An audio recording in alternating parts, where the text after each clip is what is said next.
जय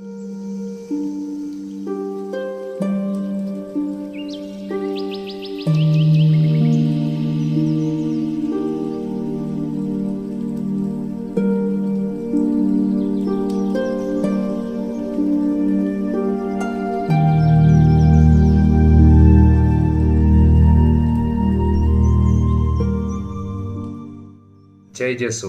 प्रभु यीशु में प्यारे बहनों एवं भाइयों, और एक बार फादर आप सभी लोगों को यीशु के नाम पे अभिवादन करते हैं और स्वागत करते हैं आज 69वां दिन की व्याख्या सुनने के लिए बाइबल तीर्थ यात्रा। आज हमें गणना ग्रंथ के अध्याय 20 और 21 को और स्तोत्र संख्या 27 को योहन के सुसमाचार के पहले अध्याय को पढ़ने के लिए दिया गया था। प्रियजनों, गणना ग्रंथ के 20 और 21 बहुत ही महत्वपूर्ण 2 अध्याय हैं। नए विधान में यीशु के कार्यों को समझने के लिए ये 2 अध्याय को समझना बहुत ही जरूरी है। साथ में इन 2 अध्याय में इस्राएलियों के 38 साल के मरुभूमि के जीवन ये 2 अध्याय में समेटा हुआ है। यानी ये 2 अध्याय के बाद जब 22वां अध्याय में हम पहुंचते हैं, पहला वचन, इसके बाद इस्राएलियों ने आगे बढ़कर यरदन नदी के उस पार यरीको के सामने मेवाब देश के मैदान में पड़ाव डाला। इसका मतलब मरुभूमि पार करते हुए 38 साल लेकर इन लोग वायदा किया हुआ देश के करीब फिर से पहुंच गया। हालेलुया। तो ये 20वां अध्याय में 2 जन की मृत्यु होती है। एक है मिरियम जो मूसा की बहन है, दूसरा है हारून, प्रधान याजक हारून की मृत्यु हो रही है, मूसा का बड़ा भाई। और इसमें एक विशेष घटना है जिसे हमें अर्थ समझना है। वो मरीबा के जल के बारे में है। पानी नहीं मिलने के कारण लोग फिर से शिकायत की, मरुभूमि है,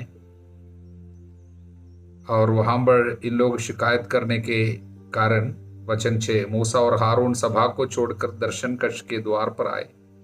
वे मुंह के बल गिर पड़े, प्रार्थना कर रहे थे। जब भी कुछ तकलीफ होते हैं इन लोग वही करते हैं। जब भी लोग बहुत ही क्रोध में आ जाते हैं और इनके विरुद्ध बुनबुनाते हैं, यही करते हैं, जाके प्रार्थना करते हैं। तब प्रभु की महिमा दिखाई दी और प्रभु ने उनसे कहा, मूसा से कहा, वचन 8, डंडा ले लो, अपने भाई हारून के साथ समुदाय को एकत्र करो। तुम लोगों के सामने चट्टान को ये आदेश दोगे। सुनना, लोगों के सामने चट्टान को, रॉक बड़ा पत्थर है, आदेश दो, हमें अपना पानी दो। चट्टान को आदेश देना। इस प्रकार तुम चट्टान से पानी निकालोगे, तुम लोगों और पशुओं को पीने के लिए पानी दोगे। ये प्रभु ने उनसे कहा। और मूसा जाकर क्या किया? मूसा और हारून ने चट्टान के सामने लोगों को एकत्र किया और उनसे कहा, विद्रोहियों सुनो, क्या हम तुम लोगों के लिए इस चट्टान से पानी निकाले? थोड़ा क्रोध में है। मूसा ने हाथ उठाकर 2 बार चट्टान पर डंडा मारा, चट्टान से पानी की धारा फूट निकली। इस प्रकार लोगों और पशुओं को पीने के लिए पानी मिला। इसके बाद प्रभु ने मूसा और हारून से कहा, तुमने मुझ में विश्वास नहीं किया और इस्राएलियों की दृष्टि में मेरी पवित्रता को बनाए नहीं रखा, इसलिए तुम इस समुदाय को उस देश नहीं पहुंचाओगे जिसे मैं उन्हें दे दूंगा। देखिए, इसे मूसा का दोष या मूसा ने जो पाप किया, मूसा का पाप जाना जाता, द सिन ऑफ मोसेस, जिसके चलते वो वायदा किया हुआ देश पहुंच नहीं पाया, कनान देश पहुंच नहीं पाया। ये क्या पाप है? प्रभु ने बोला था चट्टान को आदेश दो, लेकिन ये चट्टान को मारा। पहले एक बार वो निर्गमन ग्रंथ के अध्याय 17 में प्रभु ने चट्टान को मारने के लिए कहा था, मारा था, उस समय पानी आया था। शायद मूसा के मन में यह था, वो जाके इस बार भी मारा, पानी तो आया। तो पानी क्यों आया इस बार मारने पर भी? बोला था प्रभु बोलो, आदेश दो। एक बार प्रभु ने बोला था कि चट्टान को मारो तब पानी आएगा, इसलिए प्रभु का शब्द है, वो प्रभु वापस नहीं लिया है। और इसलिए मूसा जाकर मारा, पानी तो आया, क्योंकि जो भी लिखी हुई बात का पालन करता है और प्रभु के शब्द को विश्वास के साथ दावा करता है, मिलता है। इसलिए उसने किया, पानी तो आया। लेकिन प्रभु प्रसन्न नहीं हुआ और इनको दंड मिला, बहुत बड़ा दंड है। इतना कष्ट उठा के लोगों को लेके आया और उसके बाद उस पर जा नहीं पाएगा। कारण क्या है, इसको समझना है। तो पुराने विधान में इस्राएलियों की जो यात्रा है मिस्र से कनान देश तक, वो हम सभी लोगों के नए विधान में प्रभु पे विश्वास करने वाले हर एक विश्वासी की यात्रा है, हमारा जीवन है। हमारे बारे में जो कुछ भी प्रभु चाहा है वो सब पुराने विधान में उनके साथ घटित होने दिया है, छाया मात्र। और सचमुच जो हमारे साथ बीत रहा है उनकी सब छाया, शैडो वहां पर देख सकता है।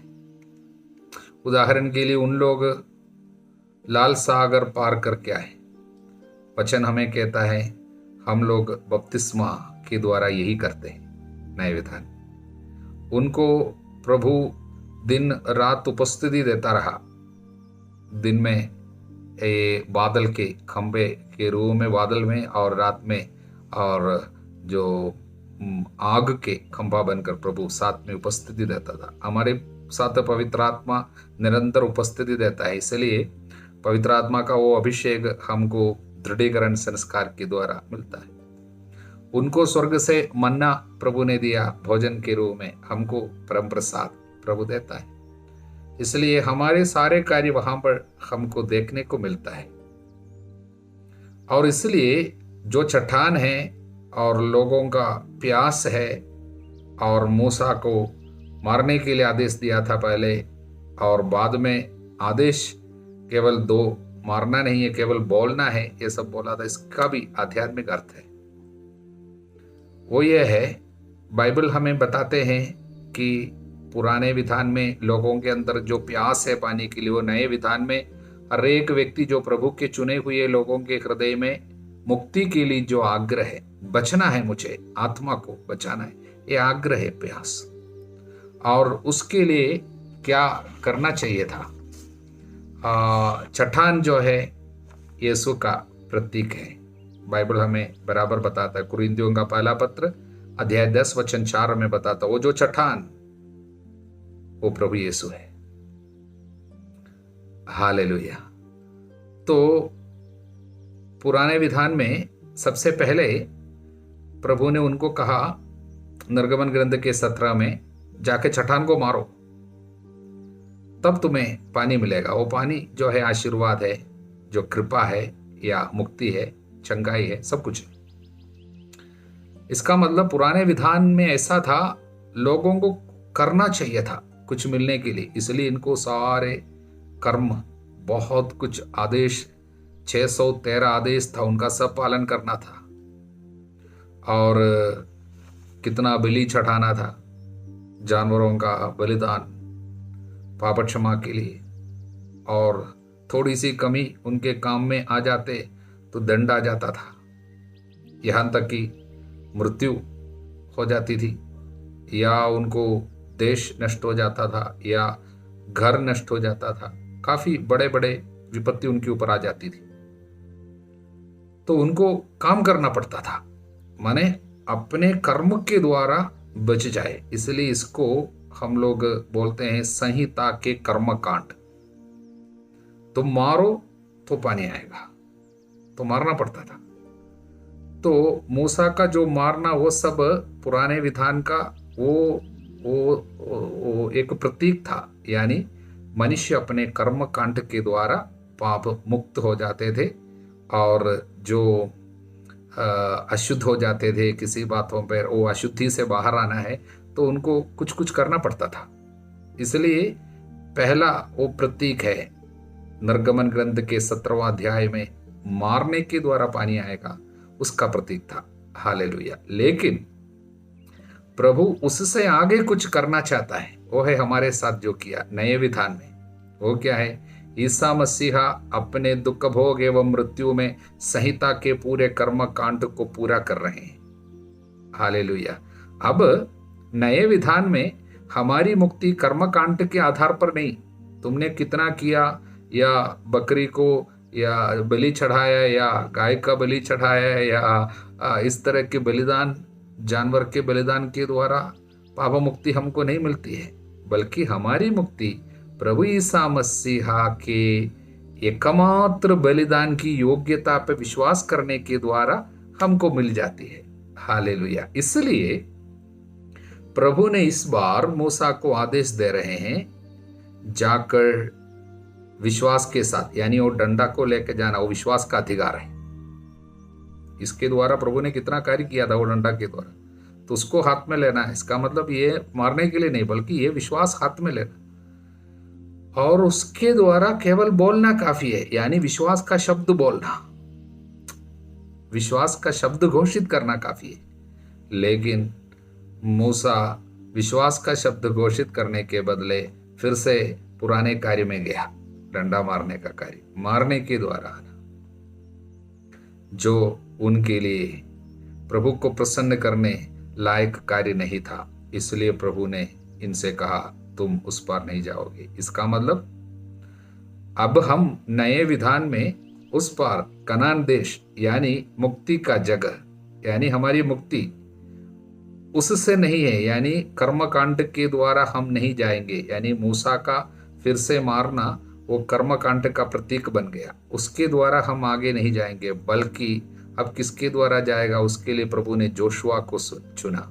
जोशुआ पुराने विधान में, यानी इब्रानी भाषा में जोशुआ का मतलब है जीसस। तो ये जोशुआ का ये यीशु का प्रतीक है। और ये जोशुआ को एक और विशेषता है, जिन्होंने 14वां अध्याय में हम देखते हैं विश्वास का शब्द घोषित किया था। जब सारे इस्राएली रो रहे थे ये सुनकर कि वहां पर हम कनान देश में बड़े बड़े शत्रु है, हम जाने से उन लोग हमको मार डालेगा सब, उस समय जोशुआ ने ये शब्द बोला था। साथ में जोशुआ और कैलेब था, ये दोनों ये शब्द बोले थे, देखिए इस तरह डरते हुए, शत्रु से डरते हुए हम प्रभु के साथ विद्रोह नहीं करेंगे। प्रभु हमारे साथ है, इसलिए हम जीत सकते हैं, हम ये विजय हासिल कर सकते हैं, प्रभु हमारे साथ है। इस तरह विश्वास का शब्द बोला था। इसलिए प्रियजनों, ये जोशुआ जो है अब नए विधान में प्रभु का एक प्रतीक है। तो मतलब क्या है? अब हम नए विधान में मारने के द्वारा, चट्टान पर मारने के द्वारा नहीं, बल्कि अपने विश्वास का शब्द घोषित करने से चंगाई, नया जीवन, मुक्ति स्वीकार करेंगे। इसलिए तो बाइबल में हम लोग पढ़ते हैं गलातियों के लिए लिखे पत्र अध्याय 2 वचन 16, फिर भी हम जानते हैं मनुष्य संहिता के कर्मकांड द्वारा नहीं, बल्कि ईसा मसीह में विश्वास द्वारा पाप मुक्त होता है। हालेलुया। रोमियो के अध्याय 5 वचन 1, ईश्वर ने हमारे विश्वास के कारण हमें धार्मिक माना है। हम अपने प्रभु ईसा मसीह द्वारा ईश्वर से मेल बनाए रखे, इसलिए हम यीशु के द्वारा मुक्ति पाते हैं, विश्वास के द्वारा मुक्ति पाते हैं, और कर्मकांड के द्वारा नहीं है। इसलिए ये वचन हमको याद दिलाते हैं कि हम लोग प्रभु में विश्वास के कारण, उदाहरण के लिए अध्याय 2 एफेसियों के अध्याय 2 वचन 10 में पढ़ते हैं, उसने ईसा मसीह द्वारा हमारी सृष्टि की, जिससे हम पुण्य के कार्य करते रहे और उसी मार्ग पर चलते रहे, और ये कृपा विश्वास द्वारा हम लोगों को उद्धार किया है। वचन 8, उसकी कृपा ने विश्वास द्वारा आप लोगों का उद्धार किया है, ये आपके किसी पुण्य का फल नहीं है, ये तो प्रभु का वरदान है। इसलिए नए विधान में ये नहीं सोचे हम लोग ये करने से, वो करने से हमारे पाप क्षमा मिलेगा या मुक्ति मिलेगी या हमको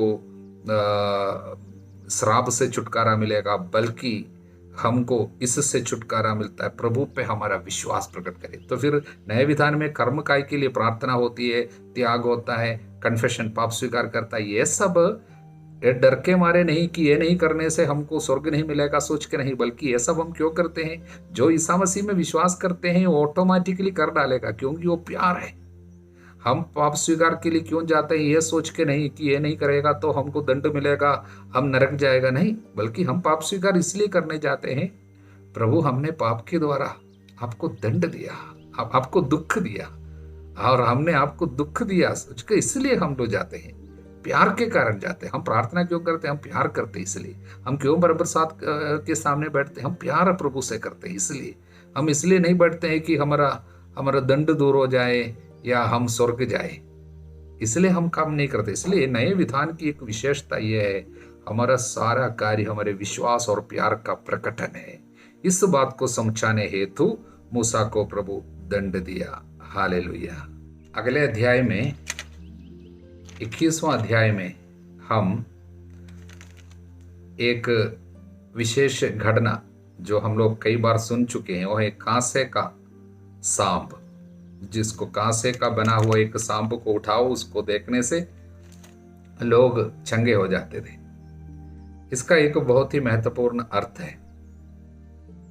कोई शायद पूछ सकते हैं, हमसे कोई किसी ने पूछा था, हमें सांप से बहुत गुस्सा करता है, हम सांप में हम शैतान को देखते हैं, शैतान का प्रतीक है, इसलिए सांप को हम मार डालते हैं। बचपन से हम इस तरह हमारे पिता पे हम लोग, ये मेरे पापा पे ये देख के आया, सांप को देखेगा तो मार डालेगा, बहुत गुस्सा आता है। लेकिन बाइबल पढ़ते समय हमको पता चला सांप को उठाने के लिए प्रभु बोला और उसको देखने से चंगाई मिलेगा। हमको चंगाई नहीं चाहिए, सांप को देख के हमको चंगाई नहीं चाहिए। ये प्रभु क्यों सांप को बनाने के लिए बोला, दूसरा कुछ बना सकता था, कोई क्रूस का रूप बनाओ या कोई कबूतर का जैसा प्रतिमा बनाओ या कुछ क्या है मेमने को बनाओ, बोलने से समझ सकता है ये प्रभु का रूप है, यीशु के प्रतीक है, लेकिन ये सांप को क्यों बनाए? प्रियजनों, इसका एक आध्यात्मिक अर्थ है, उसको समझाने के लिए शायद थोड़ा सा समय ज़्यादा लगेगा, इसलिए मैं शायद कल आपको इसके लिए एक अलग सा वीडियो में अलग से शिक्षा दे दूंगा, जिससे आपको समझ में आए कि इसका अर्थ क्या है, इस सांप को उठाने का अर्थ क्या है। इसको समय लेकर थोड़ा समय कल समझाऊंगा। अब हम सीधा स्तोत्र आज भजन संहिता में जाएंगे। हम लोगों को आज पढ़ने के लिए दिया गया था स्तोत्र संख्या 27। इसके विषय में जरा हम सोचेंगे। स्तोत्र संख्या 27 बहुत ही सुंदर, बहुत ही शक्तिशाली, महत्वपूर्ण एक स्तोत्र है। प्रभु की खोज करने वाले, प्रभु की प्रतीक्षा करने वाले एक व्यक्ति के जीवन को मिलने वाले आशीर्वाद और कृपा, उसके विषय में बताए गए। मुख्य रूप से इस स्तोत्र को 2 भाग में बांट सकता है। वचन 1 से 6 तक वो भरोसा और प्यार नाम दे सकता है, भरोसा और प्यार है उसका प्रकटन है। और 7 से 13 तक प्रार्थना है। और एक वचन, अंतिम वचन 14वां वचन, वो एक प्रोत्साहन है लोगों को। तो भरोसा और प्यार वो पहला भाग, उसको हम 3 भाग में बांट सकता है। वो 1 से 3 तक का भाग वो भरोसा है और 14 प्यार प्रकटन है, यानी वो उसका आग्रह प्रभु के साथ रहने का।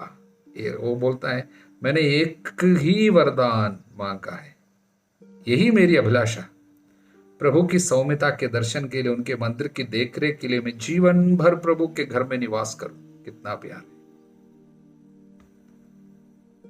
और 5 और 6 वो जो है भरोसा रखने वाले एक व्यक्ति को प्रभु की उपस्थिति से कितने आशीर्वाद मिलती है, वो लिखा हुआ है। फिर एक बहुत सुंदर प्रार्थना है, आप पढ़े होंगे। और अंत में एक प्रोत्साहन है लोगों को, प्रभु की प्रतीक्षा करो, दृढ़ रहो, ढारस साहस रखो, प्रभु की प्रतीक्षा करो, यानी निराश नहीं होना। प्रभु जरूर कार्य करेगा, मेरे लिए कि आपके लिए भी करेगा, इसलिए हमको प्रोत्साहन देते हैं। इसलिए इस सुंदर स्तोत्र को अनेक लोगों ने अपने जीवन की विपत्ति के, परेशानी के समय में इस्तेमाल करते हुए, इस वचन को दोहराते हुए आशीर्वाद पाए हैं। हम भी इस वचन को इस्तेमाल करें, भरपूर आशीर्वाद को हम दावा करें। हालेलुया। आज से हम योहन के सुसमाचार को शुरू कर रहे हैं। योहन जो प्रभु को बहुत प्यार करता था, इसलिए उनके सुसमाचार, प्यार का सुसमाचार जाना जाता है। हर शब्द में प्यार कूट कूट कर भरा हुआ है। ये दिल लगाकर पढ़ने वालों को इनसे निकलने वाला प्यार और प्रभु के प्रति जो प्रेम है, हमारे दिल में भरते रहने का अनुभव जरूर हमको मिलेगा। पहले अध्याय से हम केवल एक संदेश देना चाहते हैं, वचन 35 से। दूसरे दिन योहन फिर अपने 2 शिष्यों के साथ था। उसने ईसा को गुजरते देखा और कहा, देखो ईश्वर का मेमना, ईश्वर का मेमना। हम जानते हैं मेमना मनुष्य के पापों के लिए बलि चढ़ाए जाते हैं, इसलिए ईश्वर का मेमना यानी ईश्वर मनुष्य के लिए एक मेमने का प्रबंध कर रहे हैं। हमको याद आएगा इस समय पुराने विधान में, उत्पत्ति केंद्र में इब्राहिम को प्रभु ने आदेश दिया था बेटे का बलि चढ़ाना होगा, और उसको बलि चढ़ाने के लिए जब पप्पा ले गया, प्रभु के प्रति प्यार के कारण, भले ही दिल में दुख है, भयानक दुख, आंखों में आंसू के साथ बेटे को बलि चढ़ाने के लिए ले गया। उस समय बलिवेदी बनाई और बेटे को रखा, हाथ में चूरा ली, बलि चढ़ाने के लिए हाथ जब उठाया, उस समय स्वर्गदूत प्रकट होकर कहा, नहीं, मैं प्रभु प्रसन्न हो गया तुम्हारे समर्पण पर, और देखो, मुड़कर देखो, वहां पर एक मेमना दिखाई दे रहा है। वो जो कांटों के बीच में, वो झाड़ झंझाड़ के बीच में फंसा हुआ था, उनको लेकर बलि चढ़ाओ।